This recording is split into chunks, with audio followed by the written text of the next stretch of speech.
Good morning, YouTube. My name is Amisbro. This is episode 38 of the anime review series. And oh howdy, is tonight's a bit painful. Tonight we are looking at Sailor Moon Crystal, as we are going to put the final bow on it, and we will officially be retiring the series as far as any future reviews on the remake.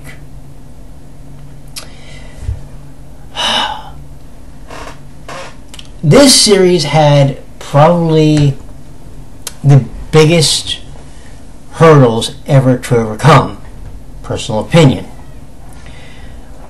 One of those hurdles is the series is about 20 years old, maybe 22. Okay? You have, in many respects, told at least the first arc on television now 3 times. We've discussed season 1 before. Season 2 never really got to be retold, especially in the original, especially in the pre-Guardian live-action series. So this is the first time it got retold in the more modern period. Now, here's the thing. When you are going to do a series, or a reboot, I guess, of a series as acclaimed as Sailor Moon is, you have to remember 2 things. Okay? You have your older audience that's going to be watching this, and your newer audience. The newer audience either A, read all the mangas, so they pretty much know the story, or they have it and you have to introduce the characters. Now that's a problem, because to do that you have to basically start retelling a story that has now been told at least twice from the beginning. The only difference here is you're using the manga as your reference. So any real build-ups to encounters with new allies are thrown out the window, and everything is bang, bang, bang, bang, bang, because you have 26 episodes to do everything. Do we see the problem here? This series was supposed to have started in 2013. It was 2014 when it started. Believe it or not, for those of you who are watching Dragon Ball Z, Dragon Ball Z started July the 5th of this year. 1 year to the day that Sailor Moon Crystal started. Sailor Moon Crystal, put it this way, if it was me doing Sailor Moon, right,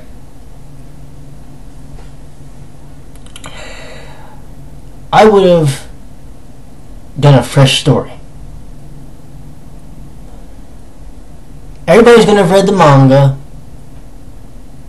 Everybody that has watched the original series, especially if they have an attachment to that series in some way, shape, or form, probably don't want to see characters neutered or things rushed.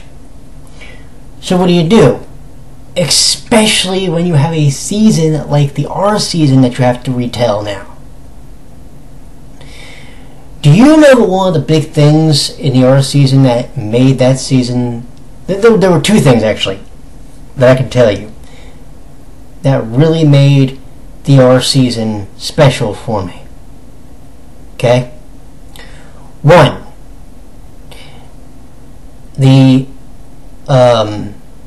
section that involved Ale and Anne, or Alan and Anne, for those who remember the dub. They were the people that brought that Doom Tree with them, and they had to try and feed it humans' energy and stuff. Because they're following the manga, we don't have that.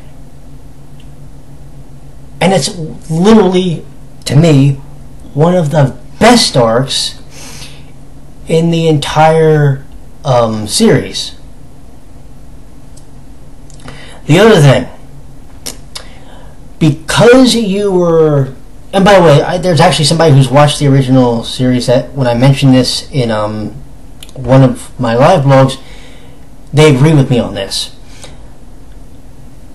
One of the things that really happened during the R season, there was a conflict between the brothers Demande and Sapphire. They removed a good portion of the conflict between the two brothers, because the idea was, if you remember, Demande didn't trust, Sapphire didn't trust Wise Man, and what we ended up with was a situation where Diamond betrays Sapphire, and when he flees, he basically dies in the apartment of the four sisters. Remember that?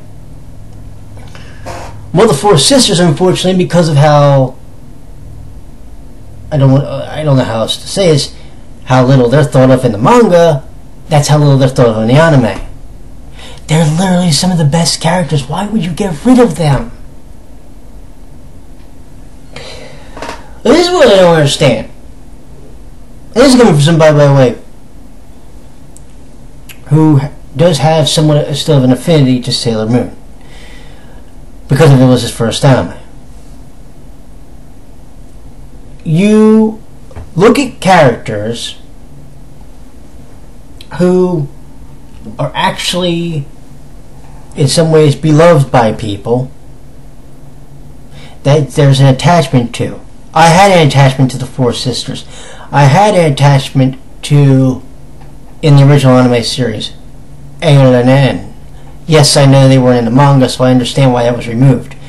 But you have Sapphire and Diamond and their conflict. You have to give someone a reason to give a shit.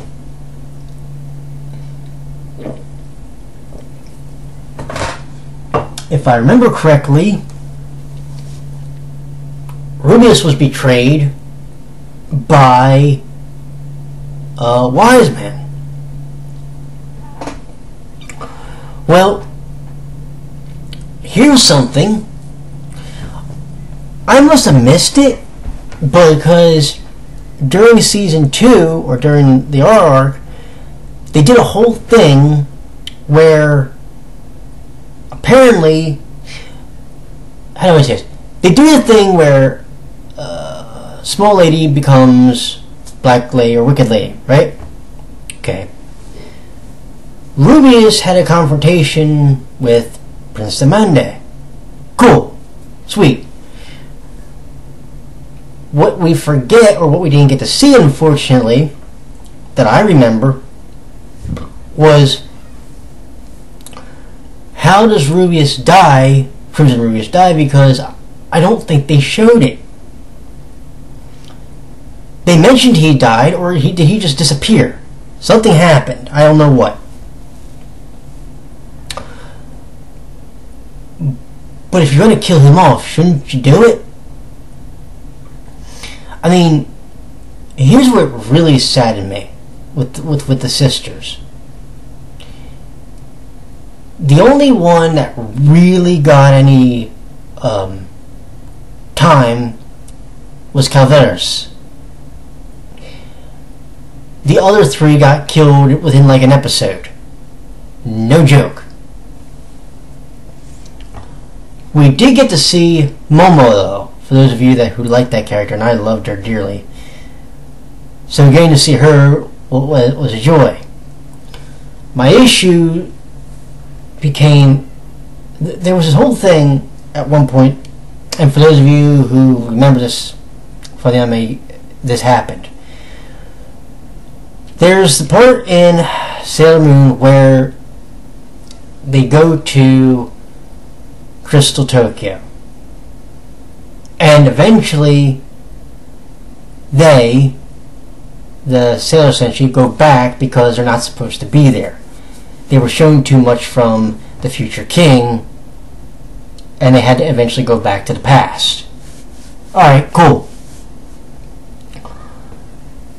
Here they played up the rule where the two halves, the past and the future, couldn't meet. So they did the thing where King Endymion was starting to fade off. Or one was starting to fade off. What ended up happening was at one point, Endymion and the king are in the same space, which isn't supposed to be allowed to happen. Now, I don't know if they forgot that and they didn't play it up, or if there's something in the manga. I haven't read it. I'm almost afraid to at this point. It's just, I can't. For me to say in good conscience that I enjoyed Sailor Moon Crystal, I can't do it. The voice acting I didn't mind, but I had the way the show was paced. It was literally like they were trying to rush the episodes out, which is funny because of the show's pacing, the connection that you make with the characters is going completely to crap. And by the way, this isn't just me saying this. There were critics that, you know, get paid to do this, that said the pacing of the show and the way it was laid out, it was hard to remember when an episode was going to come on, because an episode would either come on 2 weeks or 3 weeks. And you legitimately would forget to watch it unless you were, you know, sitting by your computer waiting, or you literally wrote down on a calendar, this week's this episode, this week's this episode, this week's this episode. And because of the first and third rule, first and third Saturday, guess what that meant? If a week had 5 Saturdays, or if a month had 5 Saturdays, which there were a couple that did, it threw off the schedule. So instead of waiting 2 weeks, you waited 3 weeks. Do you know how frustrating that is as a viewer? And here's the worst part. Okay? And here's what would have legitimately been better for them, I think, in the long run. If you want to do 26 weeks, fine. Do the 26 weeks, but do it bang, bang, bang, bang, bang. Because here's what happened. We got to this winter. Well, what came out this winter and this spring while Sailor Moon was still going on? Tokyo Ghoul Rude, the third and final season of Kuroko's Basketball, Yuta no Prince-sama. Do we see where I'm going yet?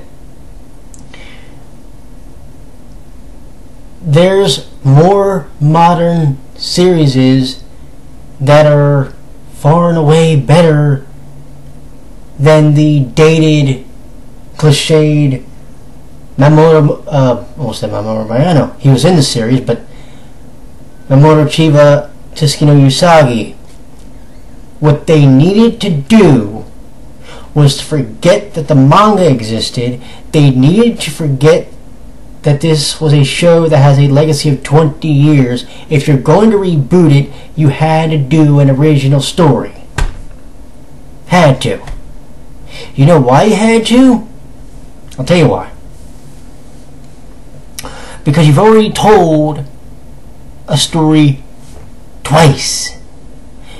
3 times if you want to count Lottery Conquista, which told the same fucking story.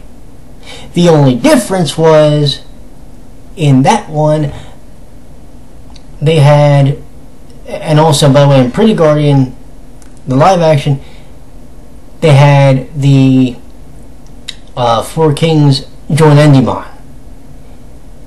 That's what they did. It's like, holy shit.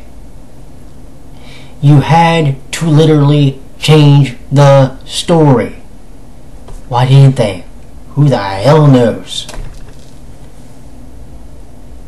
Do you know what's even scarier? I could probably sit down, watch the 49 episodes of the live action, then watch the special act for Pretty Guardian, and enjoy the hell out of that. Because while yes, the end game is Usagi Yamamoto, there's so much more that goes on in the series. There's actual relationships developed between other characters that in the long run means something in the end.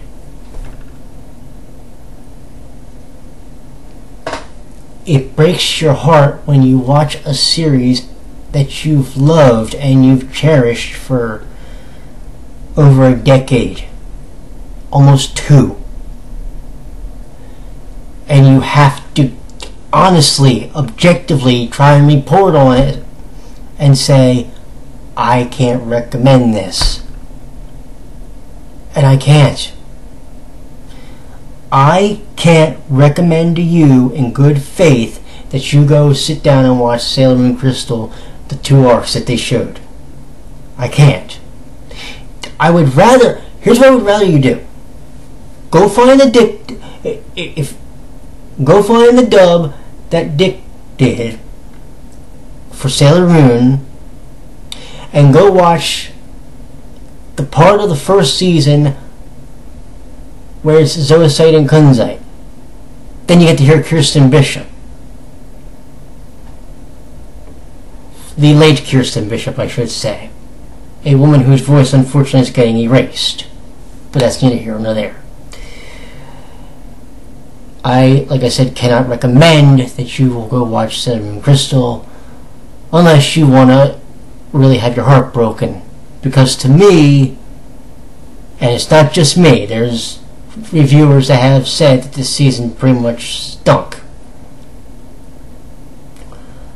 I can't go any further with this. If you can, you're a better man than I am, or a better woman than I am. But that is the end of Sailor Moon Crystal. I will talk to you all when I finally finish a certain magical index and then August D. Gray Band. Take care, my friends. Bye bye.